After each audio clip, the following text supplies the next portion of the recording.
Hello everyone. तो आज की इस वीडियो में हम बिजनेस स्टडी के first chapter nature and significance of management के कंप्लीट नोट्स को हिंदी और इंग्लिश दोनों में शेयर करने वाले हैं। और वीडियो के लास्ट में मैं आपको इस चैप्टर का माइंड मैप भी देने वाला हूं ताकि आपको कंप्लीट चीज़ें अच्छी तरीके से रिवाइज हो पाए। तो देखो, पहली बात, आप मैनेजमेंट क्या होता है ये पढ़ लो। इसके बाद आप ये देख लो दो टर्म्स, इफिशियंसी क्या होता है और इफेक्टिवनेस क्या होता है। इफिशियंसी का मतलब होता है कि किसी भी काम को कम कॉस्ट पर कंप्लीट करना। वही इफेक्टिवनेस का काम होता है कि किसी भी काम को कम टाइम पर पूरा करना। ठीक है। इसके अलावा अब हम ये देखते हैं कि मैनेजमेंट के क्या क्या फीचर्स होते हैं, क्या इसकी कैरेक्टरिस्टिक्स होते हैं। तो 6 से 7 पॉइंट मैंने यहाँ पे कवर किए। आप किसी भी 5 से 6 पॉइंट को आंसर कर देना अगर ये लॉन्ग में पूछा जाए। इसके अलावा अगर ये शॉर्ट में पूछा जाए तो आप किसी भी 2 से 3 पॉइंट को आंसर कर सकते हो। ठीक है। जैसे goal oriented process, pervasive, multi dimensional. कभी कभी क्वेश्चन ये पूछा जाता है कि management is multi dimensional, explain. तो आप इसे एक्सप्लेन कर सकते हो। ठीक है। इस तरीके से ये सारे पॉइंट दिए हुए हैं, आप इसे पढ़ सकते हो। ठीक है, कोई प्रॉब्लम नहीं होने वाला आपको। इसके बाद आप ये देख लो कि मैनेजमेंट के क्या ऑब्जेक्टिव्स होते हैं। जैसे एक होता है ऑर्गेनाइजेशनल ऑब्जेक्टिव, एक होता है सोशल ऑब्जेक्टिव, एक होता है पर्सनल ऑब्जेक्टिव। जैसे आप SOP यानी कि social, organisational and personal, SOP से याद कर सकते हो। अब ऑर्गेनाइजेशनल ऑब्जेक्टिव में क्या कुछ आता है आप यहाँ पे देख सकते हो। सोशल ऑब्जेक्टिव में क्या कुछ आता है देख सकते हो। पर्सनल ऑब्जेक्टिव में क्या कुछ आता है देख सकते हो। इसके अलावा अब हम ये देखते हैं कि मैनेजमेंट के क्या इंपॉर्टेंस होते हैं। तो यहाँ पे मैंने सारे पॉइंट्स को कवर किया है, इंग्लिश में कवर किया। पहले मैं इंग्लिश में आपको दिखा रहा हूँ सारे नोट्स को, फिर मैं हिंदी में दिखाऊंगा। ठीक है।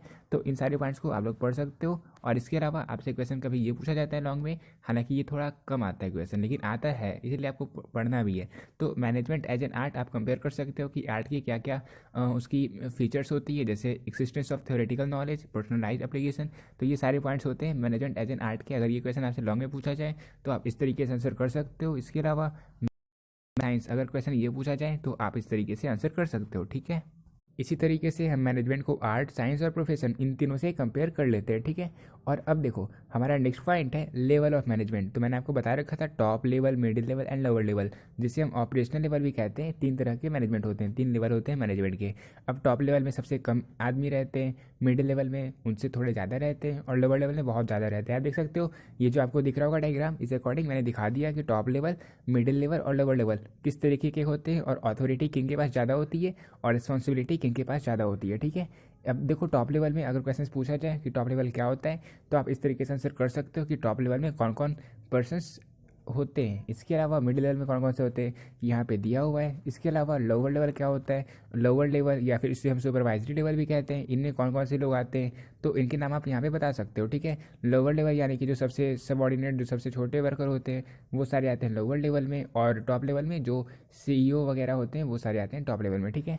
तो अब हम ये देख लेते हैं कि मैनेजमेंट के कौन से फंक्शन होते हैं। तो जो आपको चैप्टर पढ़ना है बिजनेस स्टडी में, जैसे planning, organising, staffing, directing and controlling, ये टोटल 5 आपके फंक्शंस होते हैं मैनेजमेंट के। और आपसे मॉडल पेपर में पूछा गया था कि आपको किसी 2 या 3 फंक्शन को बताना था, तो आप लोग इजीली बता सकते थे। ठीक है। इसके अलावा अब लास्ट पॉइंट है इस चैप्टर का, और वो है कोऑर्डिनेशन। कोऑर्डिनेशन क्या होता है, एंड कभी कभी आपसे क्वेश्चन ये पूछा जाता है कि coordination is the essence of management, explain. तो आप इसे इस तरीके से एक्सप्लेन कर सकते हो। ठीक है। आप यहाँ पे देख सकते हो कि planning, organising, staffing, writing, controlling, इन सभी में कोऑर्डिनेशन होना बहुत ही आवश्यक है। ठीक है। आपको ये सारे नोट्स अच्छे तरीके से पता चल चुके होंगे, एंड आई होप आपको ये सारी चीज़ें क्लियर हो चुकी होगी। ये सारे इंपॉर्टेंस होते हैं, ये सारे फीचर्स होते हैं कोऑर्डिनेशन के, आप इसे नोट कर सकते हो। ठीक है। क्लियर हो गया। अब देखो, जो हिंदी मीडियम के स्टूडेंट है वो इस नोट को नोट कर सकते हो। अब यहाँ पे मैंने हिंदी और इंग्लिश इन दोनों में जानबूझकर कवर किया ताकि जिन बच्चों को इंग्लिश में कुछ वर्ड में प्रॉब्लम हो रहा होगा तो वो हिंदी के एक्सप्लेनेशन को देखेंगे तो उन्हें सारी चीज़ें क्लियर हो जाएगी। बिकॉज इतने ईजी लैंग्वेज में यहाँ पे दिए हुए हैं कि आप इन्हें एक बार पढ़ोगे तो आपको मतलब रटने की जरूरत नहीं पड़ेगी। और ऐसा मैं इसलिए कह रहा हूँ क्योंकि बिजनेस स्टडी एक बहुत ही ज़्यादा प्रैक्टिकल टाइप का चीज़ है। और अगर आपने इस कंप्लीट चीज़ों को पढ़ लिया एक बार, मतलब आप रियल लाइफ में आप इसे यूज भी करते हो, मैनेजमेंट आप सब चीज़ों में करते हो। इसलिए मैं आपको बता रहा हूँ कि बिजनेस स्टडी में आपको ये नहीं देखना कि आपके पास टाइम कम है। आप एक बार बस पढ़ लोगे इसे, बस समझना है आपको, फिर तो आप एग्जाम में खुद से आंसर कर सकते हो एग्जाम में। ठीक है। तो इसलिए इन सारे पॉइंट्स को आप लोग चाहो तो नोट कर सकते हो। वैसे नोट करने की ज़रूरत नहीं है, वीडियो को पॉज करो, पढ़ लो कंप्लीट। ठीक है।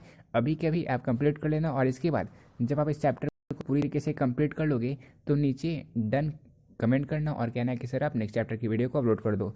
तो उस केस में मैं नेक्स्ट चैप्टर की वीडियो को भी अपलोड कर दूंगा। ठीक है। प्रबंध एक विज्ञान के रूप में, प्रबंध एक पेशे के रूप में, और इसके अलावा प्रबंध एक कला के रूप में, ये हमने ऑलरेडी कवर कर लिया यहाँ पे। ठीक है। इसके अलावा प्रबंध का स्तर क्या क्या होता है वो यहाँ पे दिया हुआ है, जो मैंने आपको बताया था, top level, middle level, lower level.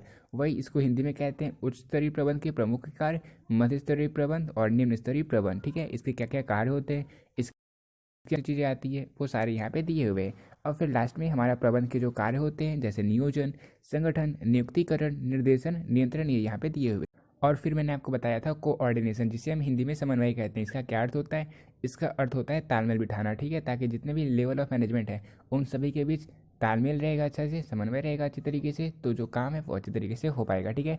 इसकी जो जो विशेषताएं होती है, जो इसकी प्रकृति होती है समन्वय की, यो यहाँ पे दी हुई है। इसके अलावा समय को प्रबंध का सार क्यों कहा जाता है वो यहाँ पे दिया हुआ है, ठीक है। तो आप चाहो तो इन सभी को पढ़ लो अच्छी तरीके से। अगर आप सब चीज़ को पढ़ नहीं पा रहे हो तो मैं बता रहा हूँ आपको, आप इसके फीचर्स को पढ़ लेना, इसकी इंपॉर्टेंस को पढ़ लेना, इसके लेवल ऑफ मैनेजमेंट को पढ़ लेना, और इफेक्टिवनेस क्या होता है, एफिशिएंसी क्या होता है, इन सारे छोटे छोटे पॉइंट्स को पढ़ लोगे एक बार क्लियर हो गया। हालांकि मैं बार बार बोल रहा हूँ कि आप बस एक बार पढ़ के तो देखो, आप पढ़ लोगे तो आपकी सारी चीज़ें क्लियर हो जाएगी, ठीक है, ये मेरी गारंटी है। लेकिन आप पढ़ लोगे तब, तो इसलिए एक बार कंप्लीट नोट्स को खुद से पढ़ने की कोशिश करो, आपको कुछ रटने की ज़रूरत नहीं पड़ेगी।